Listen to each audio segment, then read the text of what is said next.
Se préoccuper de sa sécurité, parce que si tu ne te sécurises pas, tu meurs.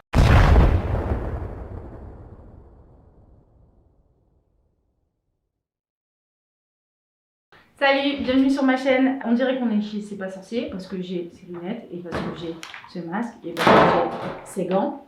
Mais on est juste sur ma chaîne et ça s'appelle Inès t'explique. Je t'apprends tout ce que j'apprends sur les matériaux éco-responsables, donc qui s'occupent de la planète, parce qu'il faut s'en préoccuper. Si vous ne le faites pas, ben, c'est dommage.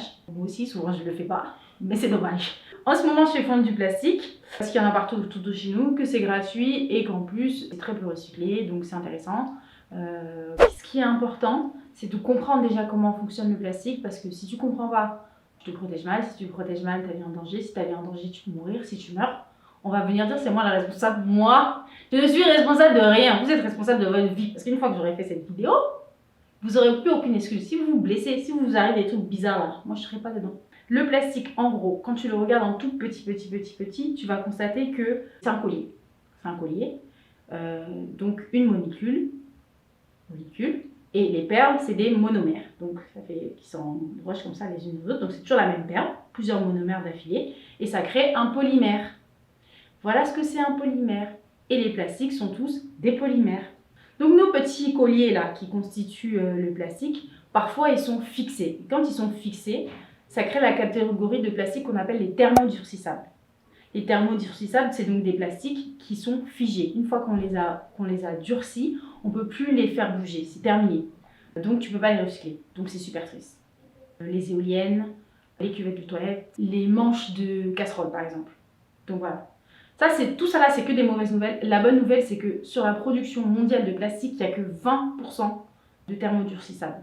Donc ça veut dire qu'il y a 80% de thermoplastique, donc ça c'est la deuxième catégorie de plastique, que l'on peut recycler. Les thermoplastiques, ils sont sympas, pourquoi? Parce que eux, c'est des petits bracelets qui bougent. Le plastique peut être recyclé parce qu'il fond quand il est chauffé et puis il durcit quand il est refroidi. Ces plastiques-là sont séparés donc en 7 catégories.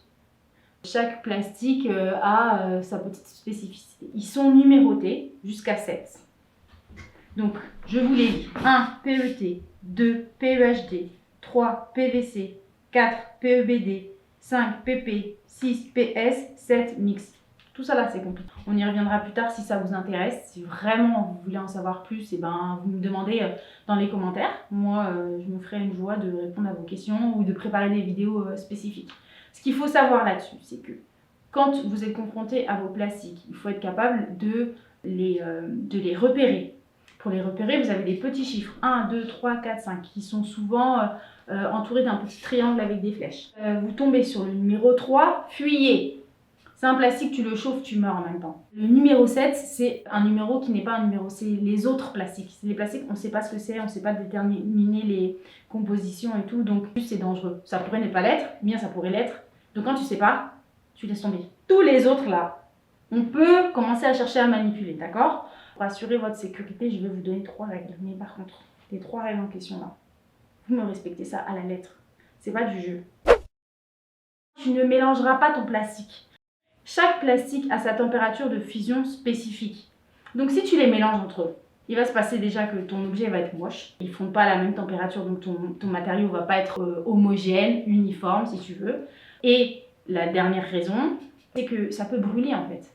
Si tu en as un qui a une température de fusion qui est plus basse que l'autre, tu vas avoir un de tes plastiques qui brûle. Et on ne veut pas ça. Vous ne mélangez pas les plastiques, vous lavez vos plastiques avant de les faire fondre. Voilà, tac tac. Et on passe à la règle numéro 2. Tu ne brûleras jamais ton plastique. Jamais, jamais, jamais, jamais, jamais. Parce que quand tu brûles le plastique, il y a des toxines qui sortent et c'est hyper dangereux. Ça donne le cancer, ça te crée des problèmes dans ta reproduction, ça réduit tes défenses immunitaires. En période de les gars, non, joue pas. Vous ne faites jamais brûler le plastique. Donc il faut que vous connaissiez les températures de fusion de des plastiques que vous manipulez, que vous n'avez pas mélangé. Et quand vous les faites chauffer, vous essayez de les chauffer à la température la plus basse possible. Ça, c'est le conseil que je peux vous donner. Le dernier conseil, et c'est le plus important, enfin c'est pas le plus important, mais c'est un peu le plus complexe, c'est il faut s'équiper. Là, j'ai quelques petits équipements à vous montrer. On commence par le plus facile, les gants. Les gants, c'est super important parce que quand tu manipules le plastique, il est chaud, tu le montes à des températures de 200 degrés. Il ne faut pas se brûler. Donc moi, j'ai soit des gants en plastique, et c'est mes préférés, c'est des gants de cuisine. Ils sont super bien, tu as tous tes doigts dedans et tout. Très pratique pour manipuler le plastique. Parce que du coup, le plastique ne s'accroche pas dessus. Ça, c'est vraiment mon up. Après, tu as le gant de soudure. Bah, ça, c'est connu, hein, ça protège de la chaleur, c'est en cuir et tout. C'est le plus sexy, mais c'est pas forcément le plus pratique à mon avis. Voilà. Tu sais quel est le plastique que tu fais fondre, mais tu sais pas forcément quels sont les petits additifs qu'on a rajoutés à l'intérieur. Quand le plastique va chauffer, il va faire sortir des petites vapeurs qu'on appelle les coves. Ça, c'est ton ennemi numéro 1. Parce que quand il est exposé comme ça directement, ça peut créer des irritations donc aux poumons, les yeux qui pleurent. C'est vraiment désagréable. Moi, ça m'est déjà arrivé, c'est désagréable. Ça, c'est quand tu as un contact ponctuel avec. Si tu as un contact de long terme, ça augmente. C'est-à-dire ton pourcentage d'avoir des cancers augmente. Pour te protéger de ça, il y a 2 choses à avoir. Premièrement, c'est un système de filtration. Si tu n'as pas de système de filtration, comme c'est mon cas, tu travailles les fenêtres ouvertes. Quand tu fais chauffer ton plastique, tu restes à 2 mètres de distance. Très important. Tu peux aussi t'équiper, moi j'en ai pas encore, d'un petit instrument, c'est un détecteur de photoionisation qui te permet d'évaluer la qualité de l'air. Si tu sens, comme il m'est arrivé la dernière fois, les picotements et tout, tu vas à la fenêtre, tu prends l'air. Il faut prendre de l'air. Voilà, respirer. Après, ça c'est ton meilleur ami, c'est le masque. Il te faut absolument un masque avec un filtre au charbon actif. Filtre au charbon actif parce que c'est lui qui filtre les coves. Donc les coves, c'est nos fameuses vapeurs, les composés organiques volatiles. Voilà ce que ça veut dire. En fait, tu es déjà exposé à ces vapeurs-là dans les peintures, on en trouve, dans les gaz d'échappement, enfin la pollution, typiquement la ville. Quand tu es en ville, tu bouffes du cove.